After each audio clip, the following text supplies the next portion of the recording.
Have you ever felt like something was right behind you, just as you turned out the light? When you lay in bed at night, do you feel scared looking at your dark, empty room? Darkness, falling, suffocation, death, starvation, cold, the sea, and pain are just some of the things our bodies instinctively fear.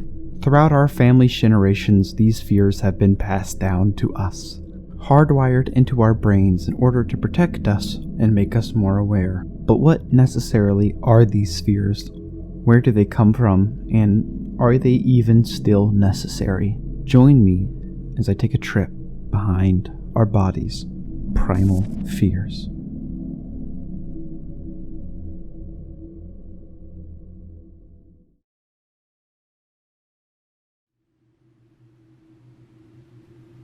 Section 1.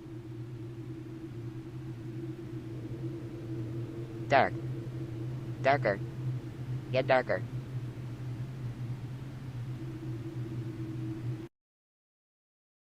When you finally lay in bed after a long day of life, do you watch TV or videos on your phone before finally slipping into your slumber? While you lay there in your safe space, do you ever just stare? Stare into the room that you've seen so many times before? And as you continue to stare, do you ever notice that it just feels a little different than what you remember? The ceiling might look warped, or you might see shadows or gaps in your vision. And is our brain simply bored, or is it trying to keep itself as on alert as it can? Is our brain so afraid of what could be hiding in the dark that it visualizes horrible imagery to scare us into being more careful and cautious? While we may never know why our brain does this, we do know that for some people this phenomenon gets worse, as people with different types of mental abnormalities or head trauma can suffer from such vivid hallucinations while in the dark that they are inseparable from reality. So this begs us the question, in the modern day, is this fear still necessary? Or is it just a piece of our brain that remains from past times, one that has simply stayed with us through the generations of hunters and gatherers that led to us today?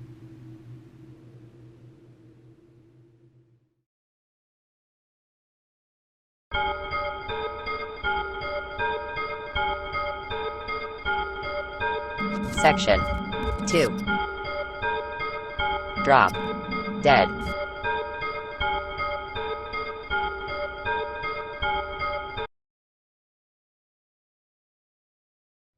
Welcome to your slumber. As you finally begin your rest into the dark night, your mind begins to dream. You see yourself high in the sky, looking over the edge of a skyscraper. The wind blows heavily on your face as you begin to feel a sense of vertigo from just how close to the edge you are. After an attempt to calm yourself, you make one fatal slip. It could have been anything. A slick surface, your dizziness, or simply fate. Yet, it happened nonetheless. You fall. You fall for a while, feeling such a deep and primal fear, as you know it's soon going to be over. Right before you finally hit the ground, you suddenly jolt awake in a deep, deep sweat, thankful that it was all just a mere bad dream. Falling is one of the most common types of death in almost any species. It's estimated to be the third most common type of death in humans, besides suicide and heart failure. It claims around 648,000 lives every year. A story related to the idea of falling in heights that has stuck with me throughout most of my time with schooling was one named The Contents of the Dead Man's Pocket, in which a man attempts to retrieve a yellow paper with important work data on it after it flies out of the window of his high-rise apartment. It rests at the far edge of his windowsill on the outside, and the man decides to scale it to reach the paper, holding on for dear life.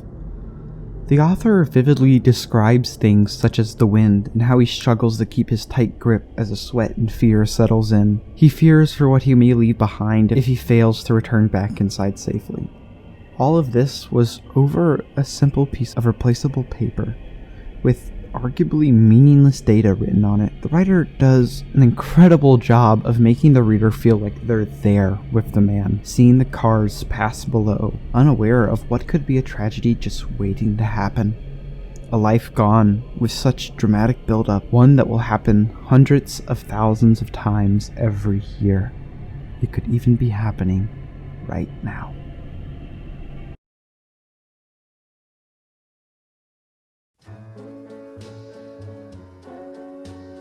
Section 3. Lost at Sea.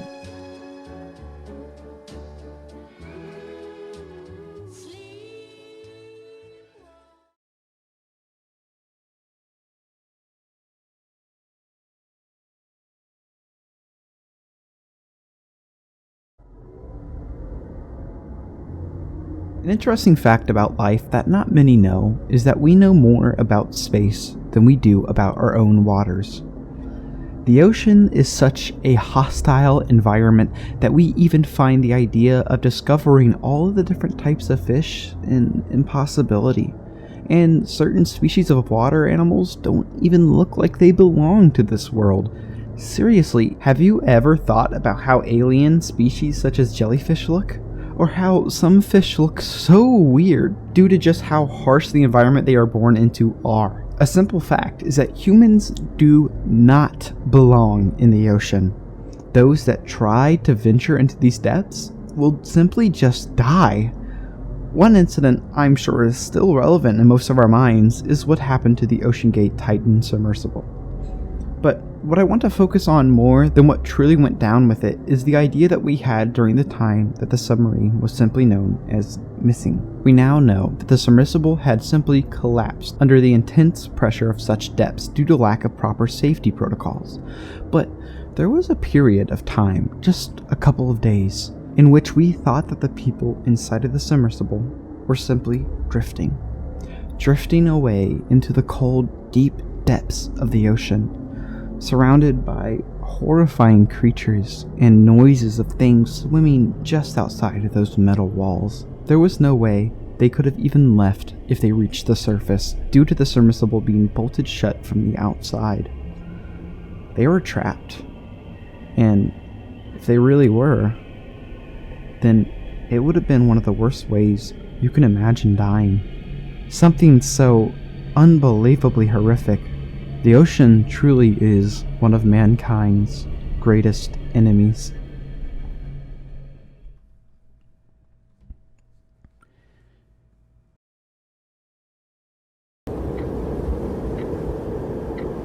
Section 4. The Cold Hell.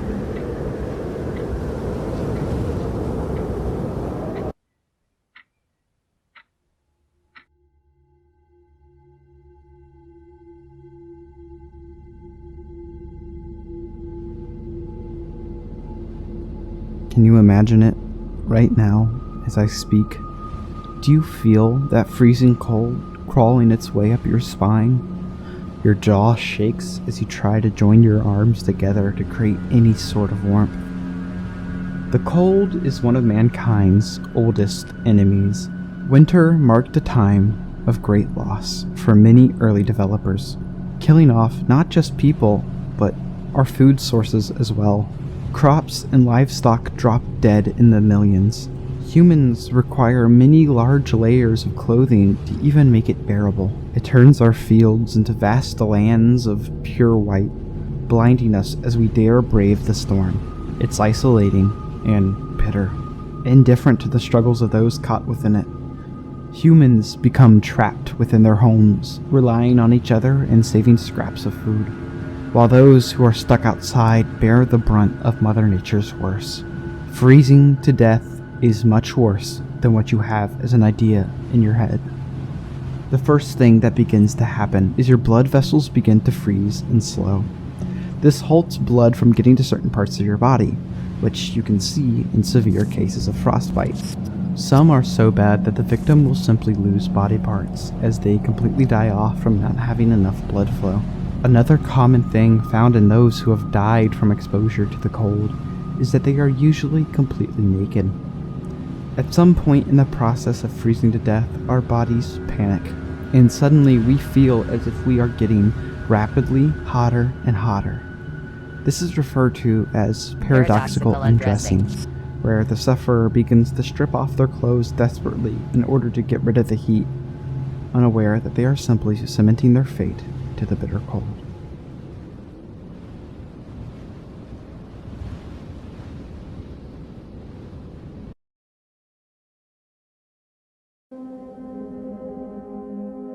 This world is full of unimaginable natural horrors. They are something we need to be aware of, as well as our fellow man and our other natural predators. Although we have made many advancements, both the fears of our ancestors and the dangers of Mother Nature remain very prevalent in the back of our minds. Be careful out there, because any day could really be your last. Whether you make a bad decision, go on a trip, or simply live in the wrong type of environment, there is always danger just around the corner. Stay safe, my friends, and live your lives, for you never know when they could be cut short.